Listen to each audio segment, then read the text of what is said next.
नमस्कार दोस्तों, हमारे यूट्यूब चैनल एग्जाम लर्नर में आपका स्वागत है। दोस्तों आज के इस वीडियो में हम लोग यूपी पीसीएस आरओ 2021 के लिए सामान्य अध्ययन महत्वपूर्ण प्रश्न श्रृंखला का सेकंड पार्ट देखेंगे। इसके पहले हम लोग पार्ट 1 देख चुके हैं, तो जो लोग नहीं देखे हैं चैनल के प्लेलिस्ट में जाके आप वहां से देख सकते हैं। और आपको बता दें कि यूपी पीसीएस का एग्ज़ाम डेट है 24 अक्टूबर 2021 और आरओ का एग्ज़ाम है 5 दिसंबर 2021। तो इन दोनों ही परीक्षाओं के लिए जीएस के लिए काफ़ी महत्वपूर्ण क्वेश्चन है ये। पिछले पार्ट में हम लोग केवल 50 क्वेश्चन को हल किए थे, आज उसके आगे आज हम लोग देखेंगे। तो वीडियो को लाइक शेयर कर दीजिएगा। चैनल पर पहली बार आए हैं तो चैनल को सब्सक्राइब कर लीजिएगा, साथ में बेल आइकन को प्रेस कर लीजिएगा जिससे आने वाले अगले वीडियो का नोटिफिकेशन आपको पहले मिलता रहे। और पीडीएफ सीरीज कंप्लीट होने के बाद आपको हमारे टेलीग्राम चैनल पर मिल जाएगा। नीचे डिस्क्रिप्शन में टेलीग्राम का लिंक दे दिया गया है, वहाँ से ज्वाइन करके आप इसका पीडीएफ भी डाउनलोड कर सकते हैं। तो आइए शुरू करते हैं। दोस्तों जो है, यदि आप यूपीपीएससी और UP triple S C exam की प्रिपरेशन करना चाहते हैं तो अनअकैडमी पे अभी मेगा सब्सक्रिप्शन ऑफ़र चल रहा है। यदि आप 1 साल यानी 12 मंथ का सब्सक्रिप्शन लेते हैं तो आपको 3 महीने का फ्री सब्सक्रिप्शन मिलेगा। और यदि आप 2 साल यानी कि 24 मंथ का सब्सक्रिप्शन लेते हैं तो आपको 4 महीने का एक्स्ट्रा फ्री सब्सक्रिप्शन मिलेगा। यानी कि आपको 1 साल के सब्सक्रिप्शन के साथ जो है 3 महीने का फ्री सब्सक्रिप्शन दिया जा रहा है और 2 साल के सब्सक्रिप्शन के साथ आपको 4 मंथ का एक्स्ट्रा सब्सक्रिप्शन दिया जा रहा है, जो कि ये आपका ऑफ़र सीमित समय के लिए है। तो यदि आप यूपीपीएससी हो गया या UP triple S C exam की प्रिपरेशन करना चाहते हैं या अभी सोच रहे हैं तो जल्दी कीजिए, ये ऑफ़र आपका सीमित समय के लिए है।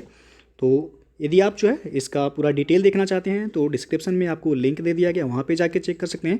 और यदि आप जो है हमारा रेफरल कोड यूज करेंगे एग्जाम लर्नर EXAMLEARNER तो एक्स्ट्रा आपको 10% का एडिशनल डिस्काउंट भी मिल जाएगा। तो जो है सब्सक्रिप्शन लेते समय हमारा रेफरल कोड यूज जरूर कीजिएगा एग्जाम लर्नर, जिससे आपको 10% का एडिशनल डिस्काउंट मिल जाएगा। तो आज हम लोग 51 नंबर क्वेश्चन से देखते हैं कि भारत के 1 कदम आगे 2 कदम पीछे हटने की रणनीति से संबंधित द्विपक्षीय संबंध किस देश के साथ है यह। तो इसका सही आंसर हो जाएगा ए विकल्प, ऑस्ट्रेलिया के साथ है ये। और अगला जो प्रश्न है कि निम्नलिखित में से कौन सा पर्वत श्रेणी समूह पार यानी कि ट्रांस हिमालय के अंतर्गत है। तो इसमें 4 ऑप्शन है, आप बता सकते हैं कि कौन सा विकल्प सही हो जाएगा।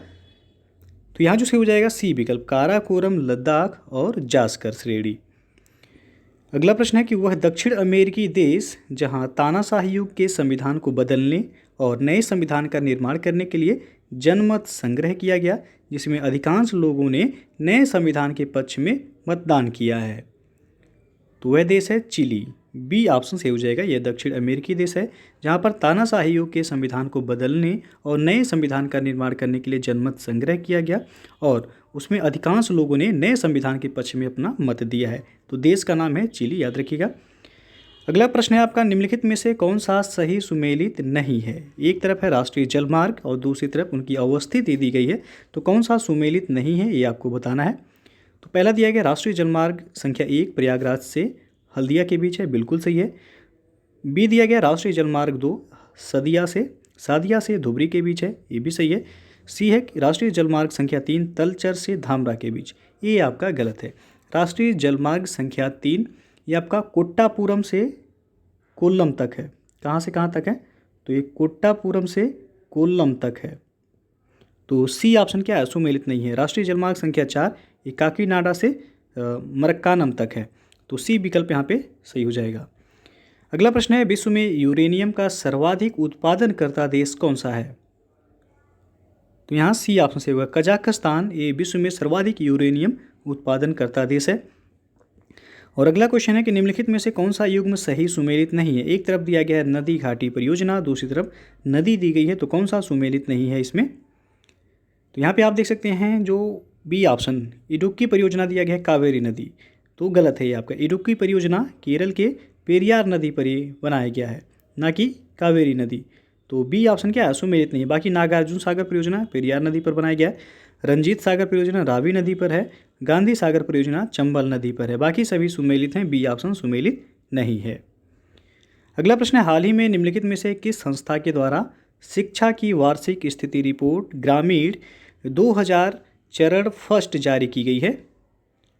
तो ये जारी किया गया प्रथम एजुकेशन फाउंडेशन के द्वारा, ये विकल्प सही हो जाएगा यहाँ।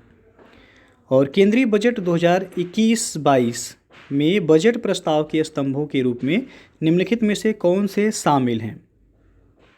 तो पहला दिया गया स्वास्थ्य और कल्याण, दूसरा है आकांक्षी भारत के लिए समावेशी विकास, तीसरा है न्यूनतम सरकार और अधिकतम शासन। तो कूट के माध्यम से बताना है ये कौन सा विकल्प यहाँ पे सही होगा। तो यहाँ जो सही हो जाएगा आपका डी ऑप्शन सही हो जाएगा, उपयुक्त सभी यहाँ पे सही है, क्योंकि केंद्रीय बजट 2021-22 बजट प्रस्ताव कुल 6 स्तंभों पर ये आधारित था, जिनमें स्वास्थ्य और कल्याण है, आकांक्षी भारत के लिए समावेशी विकास है, न्यूनतम सरकार और अधिकतम शासन है, और चौथा है नवप्रवर्तन और अनुसंधान एवं विकास, पांचवा है मानव पूंजी में नवजीवन का संचार करना, और छठवां है भौतिक और वित्तीय पूंजी और अवसंरचना। तो ये 6 स्तंभों पर आधारित है, जिनमें 3 यहाँ पे दिया गया है, तो तीनों ही सही है, यानी कि विकल्प जो सही हो जाएगा डी ऑप्शन, उपयुक्त सभी। अगला प्रश्न है विवाद से विश्वास योजना संबंधित है? तो यह संबंधित है आपका कर विवाद के निपटारे से, यहाँ पे सी ऑप्शन सही हो जाएगा, यानी कि टैक्स विवाद के निपटारे से यह संबंधित है, विवाद से विश्वास योजना। अगला जो प्रश्न है निम्नलिखित में से कौन सा भारत का एक प्राकृतिक बंदरगाह नहीं है? तो यहाँ पे जो सही हो जाएगा आपका डी विकल्प, चेन्नई बंदरगाह ये प्राकृतिक बंदरगाह नहीं बल्कि ये कृत्रिम बंदरगाह है। और अगला क्वेश्चन है कि आकांक्षी भारत के लिए समावेशी विकास की प्राप्ति हेतु ऑपरेशन ग्रीन स्कीम के अंतर्गत कितने अन्य उत्पादों को शामिल किया गया है? तो इसमें 22 उत्पादों को शामिल किया गया है, सी ऑप्शन सही हो जाएगा। अगला क्वेश्चन है कि निम्नलिखित में से कौन सा दर्रा उत्तराखंड में अवस्थित नहीं है? तो यहाँ पे जो सही हो जाएगा सिपकिला दर्रा किस राज्य में है? तो ये आपका हिमाचल प्रदेश में है।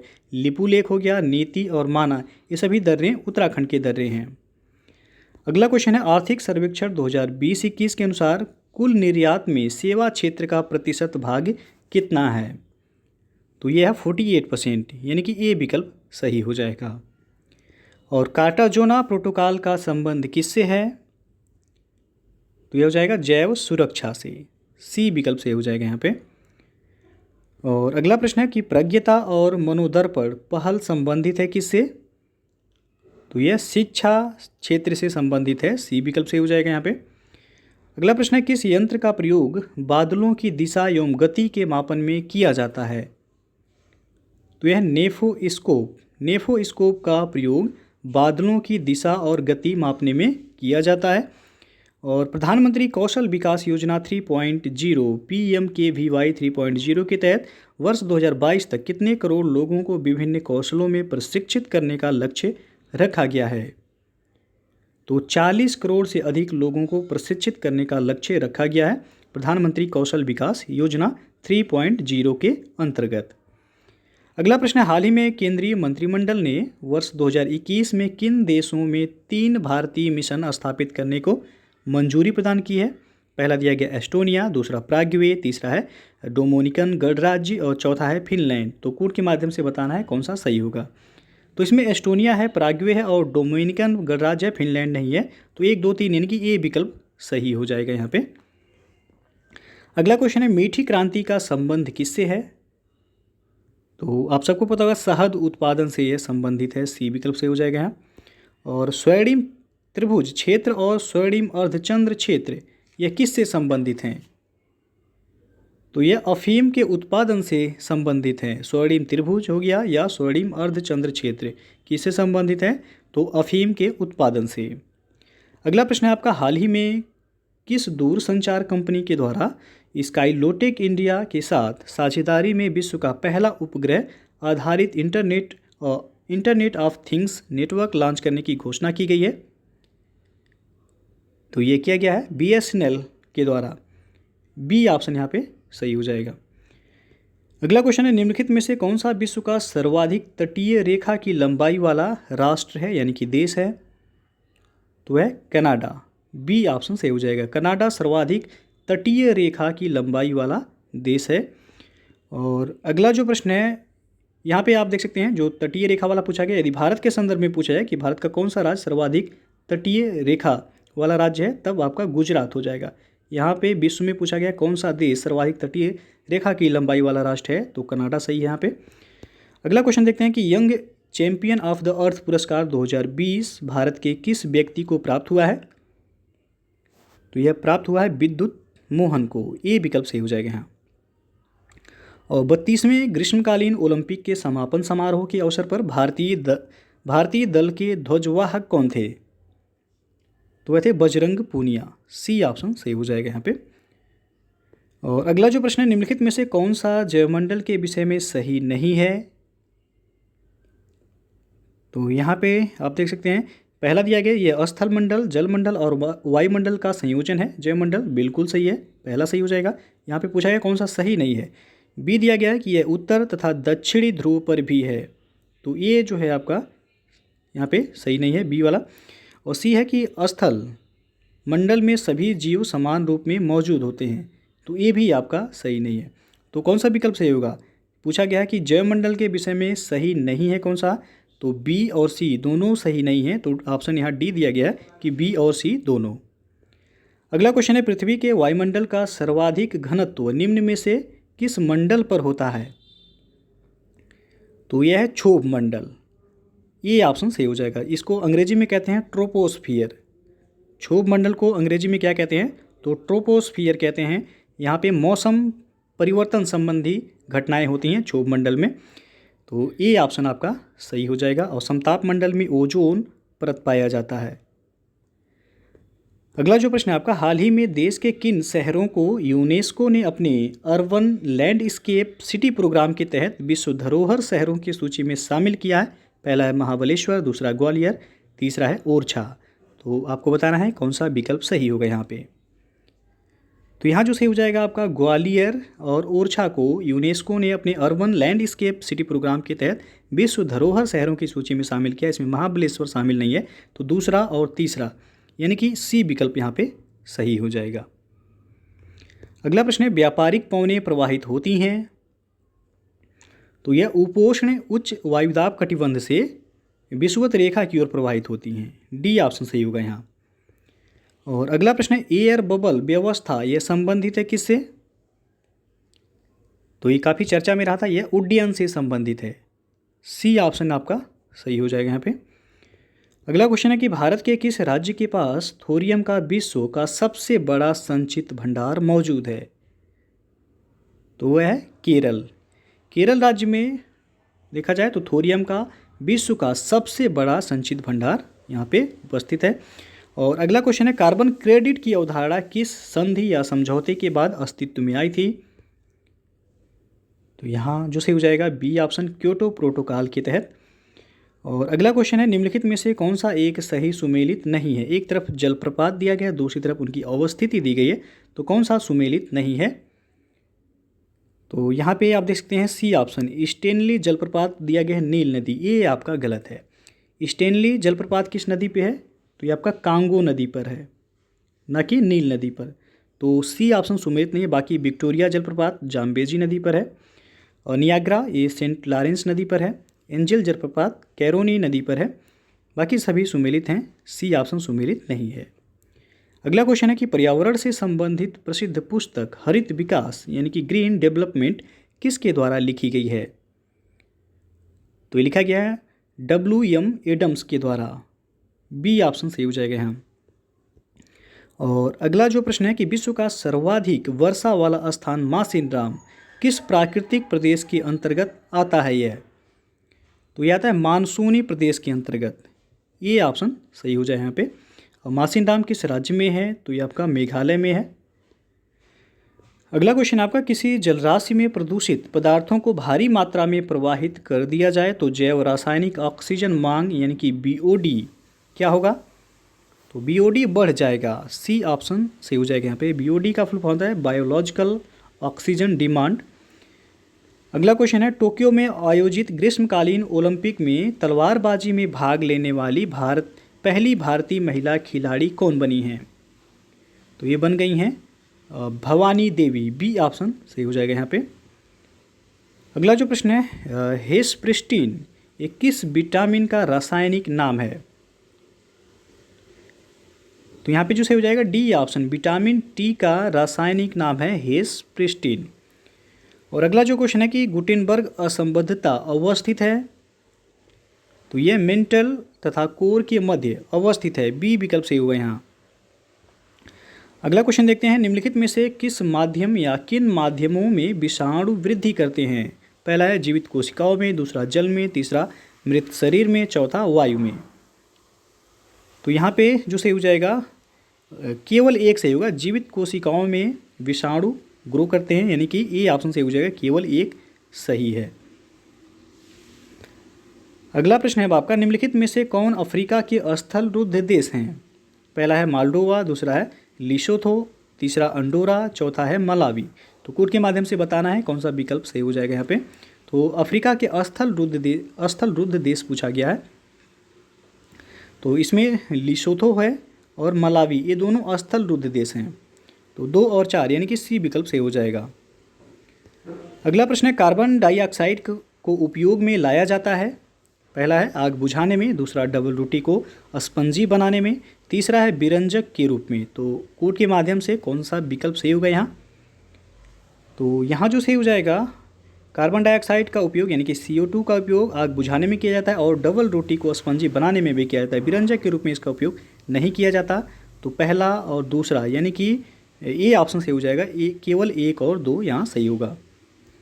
अगला क्वेश्चन है, किसी राज्य में राष्ट्रपति शासन की प्रारंभिक अवधि होती है?